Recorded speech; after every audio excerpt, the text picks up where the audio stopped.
Hello there, wherever you are.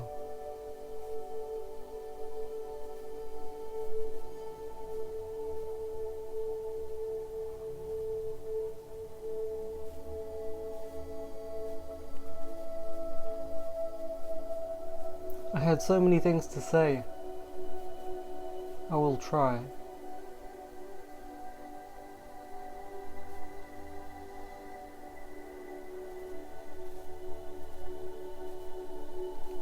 I worked very, very hard this week.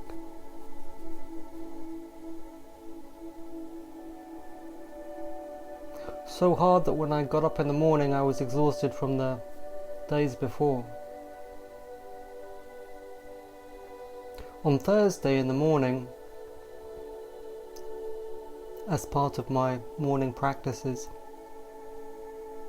I thought to try the first obligatory.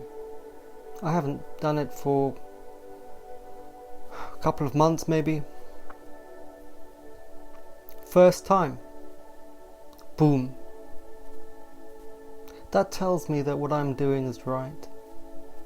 Is good. I feel good. Gurdjieff says that we should always strive to maintain the quality of our brains, which means the different intelligences that are inside of us. The intelligence of our moving center, of our feeling center, of our mental center. We must do this. If we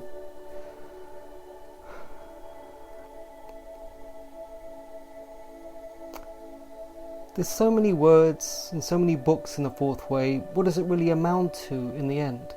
What is the instruction? Well,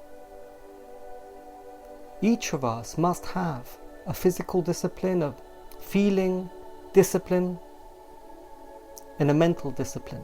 Meaning you must be growing in all these three dimensions. You must live like that. Live to grow. And growth has a price, and you must pay it. It hurts, it's difficult, it's awkward, it's uncomfortable. But you must pay that price, because that is being part kadoled duty.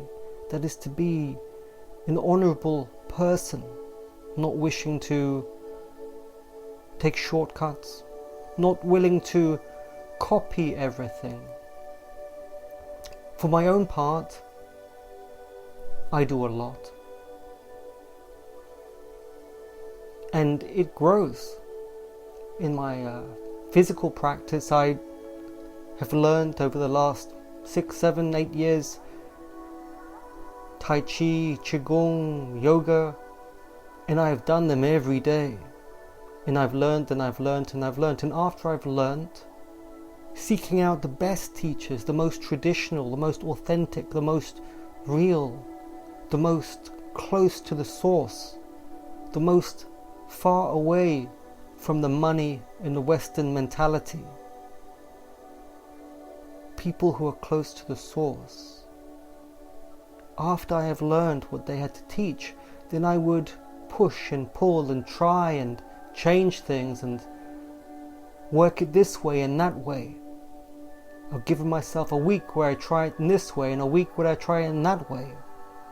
I have a weekly program with a weekly plan to grow, to develop skill.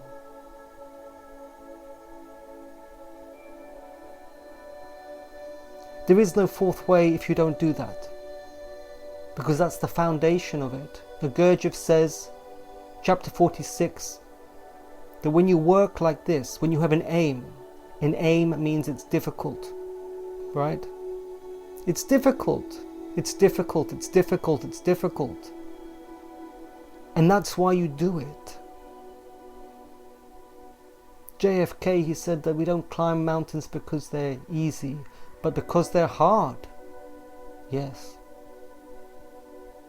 Because it is difficult.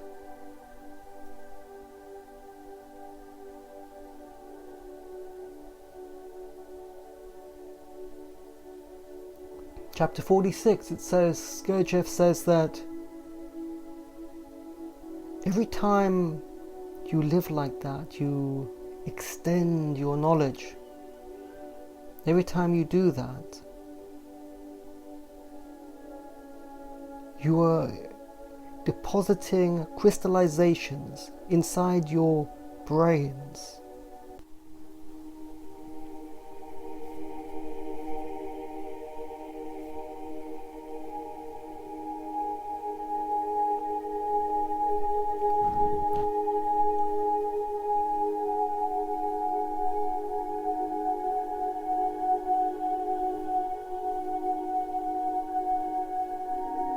Two Russian friends came to visit Gurdjieff towards the end of his life. They spoke to him. He said to them, "I leave you in chaos."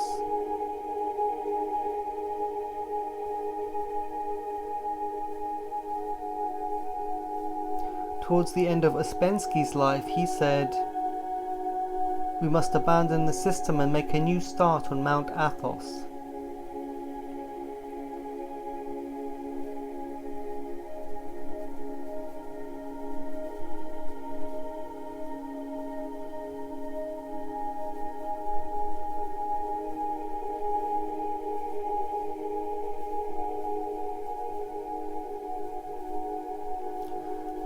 I'm going to read some things out from Ouspensky. Towards the end of his life, he started being quite strange in his meetings.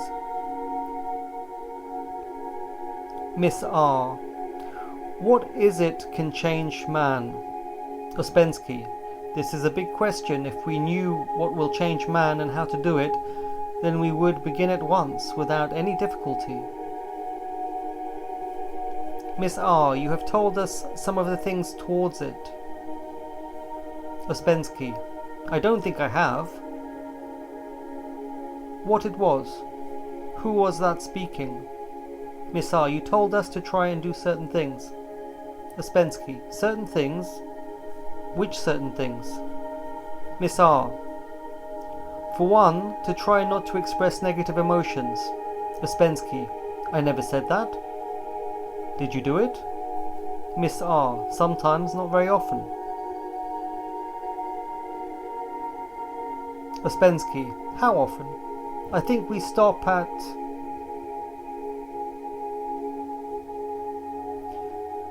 Mrs. Y. Can you tell us the first step we can take to escape from man's mechanical descent?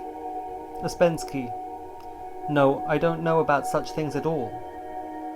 We tried to speak about it, but nothing came out of it. 6 or 7 years ago. Miss W. Is there a part in us which can change? Ouspensky. I don't know.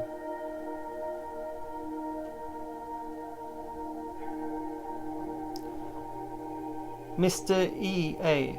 Can one find a permanent aim by seeing one's situation, seeing what one is? Ouspensky. I don't know. Depends what means permanent aim.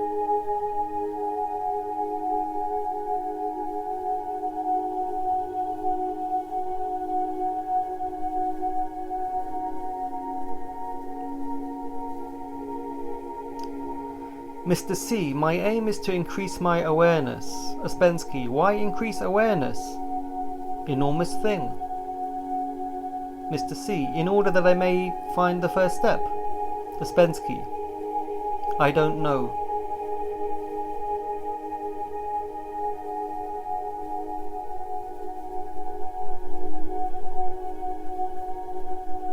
Mr.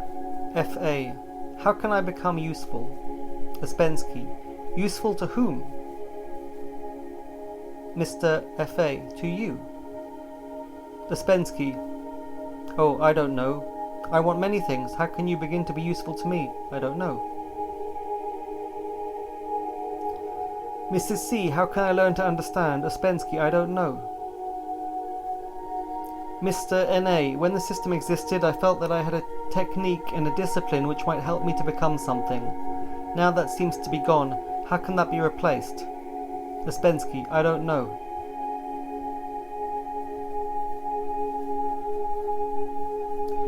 Mrs. U.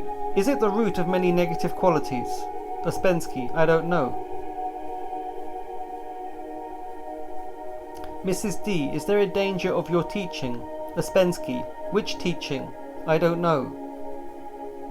I advise you not to take any teaching just like that. Well, I'm sure this was very frustrating for his students. And what does it mean? What was happening to Ouspensky? I must say I like Ouspensky because he seemed to be a serious man. Maybe a flawed man, but a serious man. And I think later on in his life, he looked after Gurdjieff's students after Gurdjieff's death. Something like that.